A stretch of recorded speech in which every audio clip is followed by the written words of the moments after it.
Hey, it's Harris again with another video. This one is on borderline personality disorder and its relationship to depersonalization disorder. And what I'm going to say in this video there is a lot of research backing it up, but it isn't law.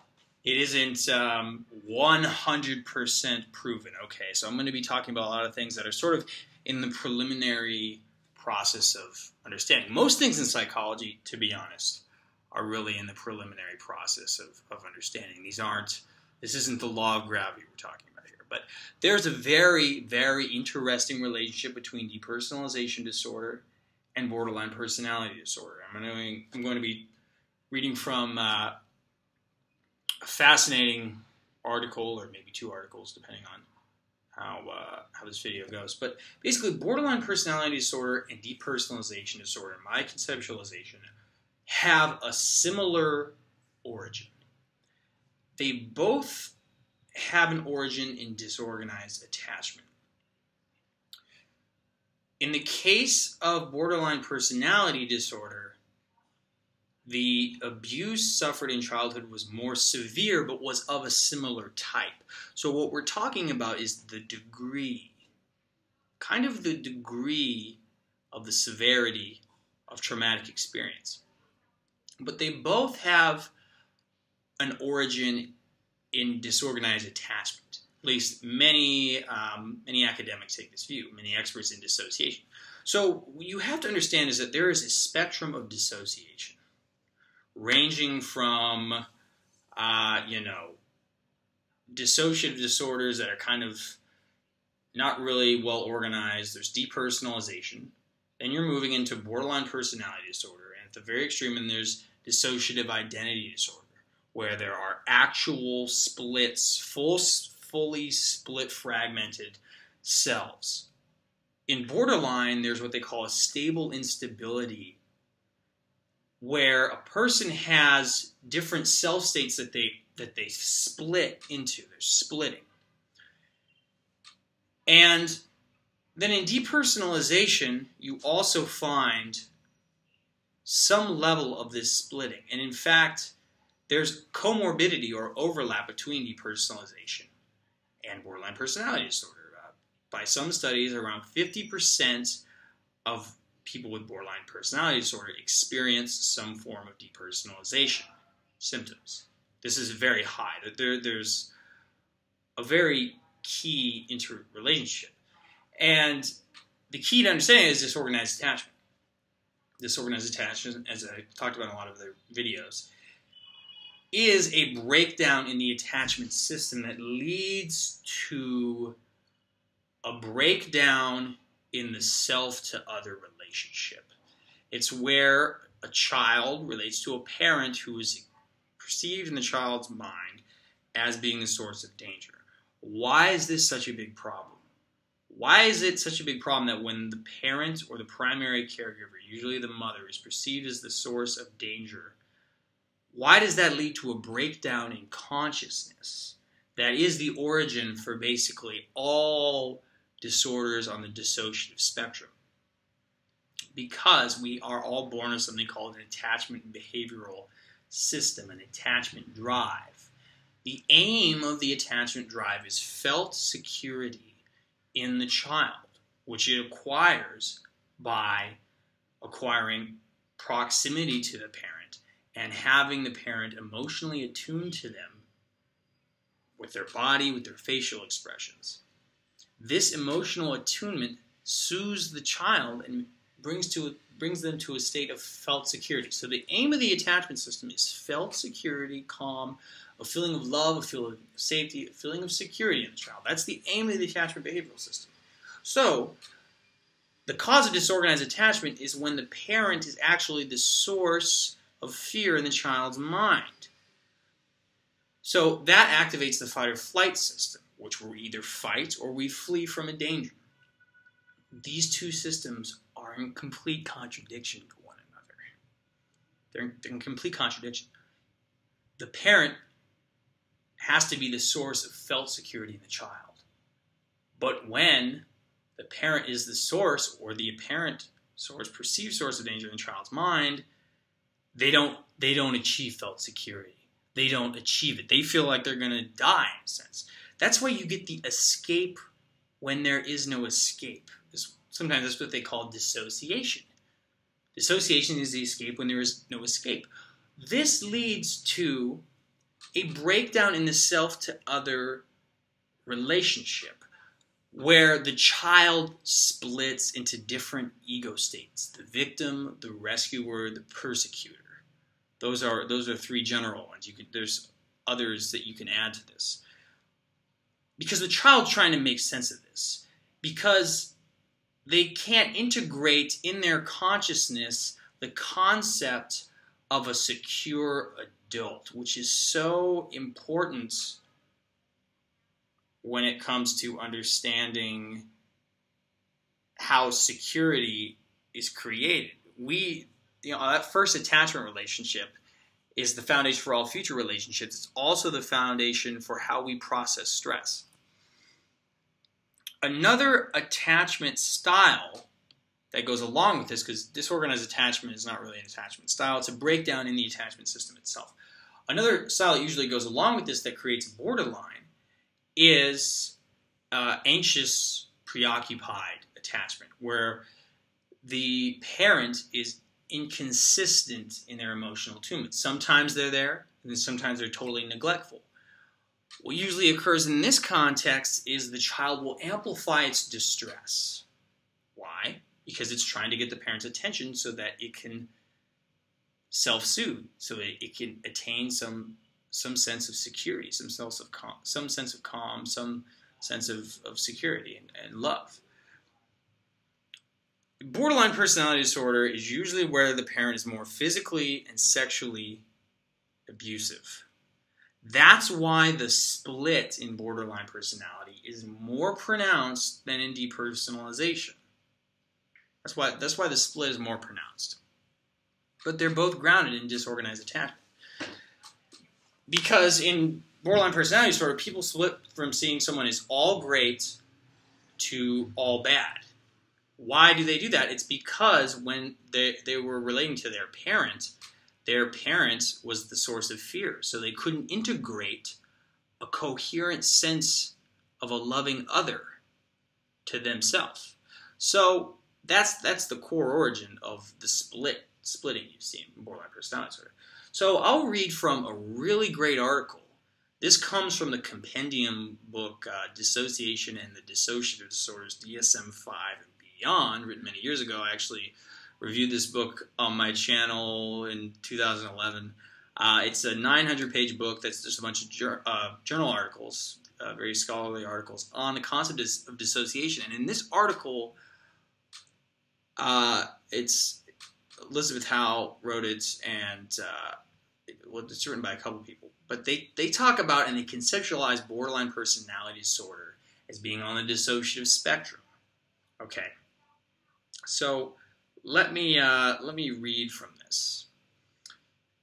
They're talking about how in the DSM-4, the conceptualization of borderline, or the symptom cluster that they have created, is not so clear. And in here they propose kind of a different conceptualization. It makes more sense to focus on the characteristic alternation of dissociated self-states in BPD, and to conceptualize these shifts in terms of a spectrum of dissociated self-states rather than an assortment of symptoms that are often but not necessarily associated with this core feature. We consider the key process in borderline personality disorder to be the shifting of dissociated self-states rather than an assortment of symptoms that are often but not necessarily associated with this core feature. These shifts generate the affect dysregulation, identity disturbance, and unstable relationships that have characterized BPD in both the traditional and contemporary literature. Accordingly, we recommend that borderline personality disorder be defined as the presence of dissociated alternating self-states with contradictory patterns of attachment. Okay, so in this article, they go on to say the signs of borderline personality disorder can be understood as signs of dissociated self-states. 1. Unstable relationships. identity disturbance, and affective instability can be viewed as the direct consequences of shifts among partially dissociated self states. 2. Fear of abandonment, difficulty controlling anger, and transient psychotic symptoms may all arise when traumatic memories are triggered and distinct self states are activated. 3. Substance abuse may serve to facilitate a shift to an emotionally numb self state in an attempt to self-medicate overwhelming affect or emotions. 4. Sexual impulsivity can be the manifestation of a dissociated self state reenacting earlier abuse, because oftentimes people with borderline personality disorder were sexually abused. So then they go on to talk about the place of borderline personality disorder in the spectrum of dissociative disorders. Our view of BPD is the disorder of dissociated self states is compatible with Kernberg's conception of contradictory ego states wherein introjects and identifications of opposite quality are kept apart, as well as with Masterson's model of split self and object representation units. Our conceptualization of BPD as a disorder of dissociated self states emphasizes its placement on the dissociative spectrum. On one end of this spectrum, dissociation is briefer, more attenuated, and more accessible to consciousness. And on the other end of the spectrum, personified self-states occur, and there is the amnesia for behavior and identity typically observed in DID. So they're saying there's kind of normal, healthy dissociation on the very mild end, but then you've got DID on the other end. And borderline personality disorder and depersonalization disorder are in the middle. Borderline personality disorders are more on the extreme end, and depersonalization is more on the mild end, even though it is very frightening. When I say depersonalization is a mild dissociative disorder, I'm not trying to minimize the qualitative frightening nature of depersonalization. Okay, depersonalization is very frightening. And borderline personality disorder patients oftentimes experience depersonalization. So there's a big overlap. And it really comes from disorganized attachment. That's really kind of the root cause of both of these disorders. Here's another interesting quote from the part called Relational Trauma. In borderline personality, dissociated self states appear to be the product of disorganized attachment and repeated relational trauma, especially intrafamilial abuse or neglect that is of early onset. So you've got disorganized attachment. That's the foundation. And then built upon that is repeated relational trauma, especially intrafamiliar. That means someone in the family is abusing them. Intrafamilial abuse or neglect that is of early onset. So you've got disorganized attachment, which sets within the first 2 years. Then you have the context within the family system, intrafamilial abuse or neglect occurring in the context of a family system. Relational trauma is trauma that occurs in the context of an attachment relationship. You're usually attached to someone that's a parent, right, in your family. Intrafamilial abuse or neglect. Disorganized attachment is caused by bizarre or frightening parental behavior, including maltreatment, as well as role reversals and contradictory double-blind relationships in the family of origin. Such severely misattuned caretaking behavior can be viewed as hidden trauma. These conditions are often co-occurrent and may even contribute to one another. Thus, the cause of dissociation in BPD is relational trauma, whether due to overt intrafamilial abuse or to disorganized attachment relationships. There appears to be a complex interplay among relational patterns, disorganized attachment, trauma, and dissociation, each in turn interacting with the others. There is increasing evidence that disorganized attachment predisposes to dissociation, particularly as a response to trauma. An internal working model of attachment is a mental representation of the self, the attachment figure, and the relationship between them.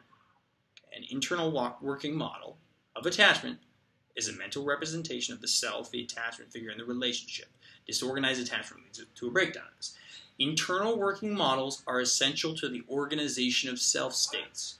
Disorganized attachment develops when the attachment figure is frightening or abusive. Okay.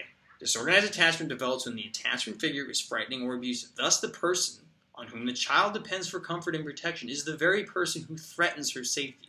As a result, the child experiences cognitive and behavioral collapse and a breakdown of the attachment system, leading to apparent dissociative symptoms including disorientation, trance-like states, or contradictory behavioral responses. The child may alternate rapidly between approach and avoidance strategies, which in turn may develop into incompatible segregated models of attachment. If frightening parental behavior continues, these models of attachment may evolve into dissociative self-states. And then they cite the article by Giovanni Liotti, who was the guy who kind of made this connection between disorganized attachment as the root cause of dissociation. Giovanni Liotti from Italy. Okay. He's the guy one of the guys they're citing here. So, in the strained situation, when they see disorganized attachment, the child does a lot of weird things. Okay, the child may alternate rapidly between approach and avoidance strategies, which in turn may develop into incompatible segregated models of attachment. Different ego states, victim, rescuer, persecutor, that people split into as a result of this breakdown in the self-to-other relationship, or the internal working model. Literally, the internal working model breaks down. There is no consistency, and that leads to the stable instability of borderline personality disorder. The breakdown in the IWM of the internal working model, they call it the DAIWM, the Disorganized Attachment Internal Working Model, is the foundation for borderline personality disorder. This is the theoretical framework which makes the most sense out of borderline personality disorder that I've come across. So this also is the foundation for depersonalization disorder. So depersonalization disorder and borderline personality disorder both share similar pathogenesis. It's just the severity. It's the severity. And so when the child is in this situation, right, like the behavior they see in the strange situation where sometimes the child would actually try to approach the parent with its back turned because there's the fight or flight response that's being triggered and the attachment behavioral system. So almost like I gotta love and fight this person. That's why people with borderline personality disorder have such terrible interpersonal trauma, interpersonal instabilities, because they've got this triggering of the fight or flight system and the love system. It's like love and fighting are mixed and they just split because you can't integrate a coherent sense of another safe person in your head when you've had parents that do this. But attachment styles can change and you can remedy this. Okay, you know, in my program on total integration method, there's a whole part on integrating the disorganized attachment ego states, where you need to be able to develop a concept of the other person as a whole person, where you integrate the idea of the victim, the rescuer, and the persecutor, and you merge the self state so that you can have a consistent self-to-other relationship that is healthy and functional. That's one of the big things in mending this rift in the self that you see in depersonalization disorder and more pronounced in borderline personality disorder. Integrating the disorganized, segregated ego states of the disorganized attachment internal working model. These need to be merged. Fonagy and colleagues cite evidence that maltreatment and severe misattunement inhibit the child's reflective capacity. Our proposal that borderline personality disorder develops via disorganized attachment shares Fonagy's emphasis upon the disorganizing role of maltreatment. Our conceptualization, however, is based on dissociated self states, while Fonagy's conceptualization emphasizes deficient reflective functioning. Dissociation among self-states and borderline personality disorder may be reinforced via two routes: continued relational trauma, which heightens the child's need to segregate favorable and abusive representations of the caregiver, and two, lack of opportunity to integrate fragmented self-object representations. This latter may be due to lack of parental validation of feelings and too little opportunity for articulation or modulation of affect. So what they're saying here is that, okay, you've got the disorganized attachment. Then you have what happens afterwards. And this is one of the things that I think differentiates borderline personality disorder and depersonalization disorder, is that after the initial attachment went awry and the child developed disorganized attachment, in people with depersonalization, they developed better defenses and they probably had a more moderated abusive climate, meaning that they were in a situation that wasn't as abusive, so they were able to kind of mend the fissure in their sense of self. Even though the disorganized attachment's still there, they were able to kind of build cognitive and relational strategies over it to kind of mend it. A lot of times children take on kind of controlling roles. They try to control the relationship. They become parentified. They start parenting the parent. Okay, they take on controlling strategies to try to manage the relational trauma.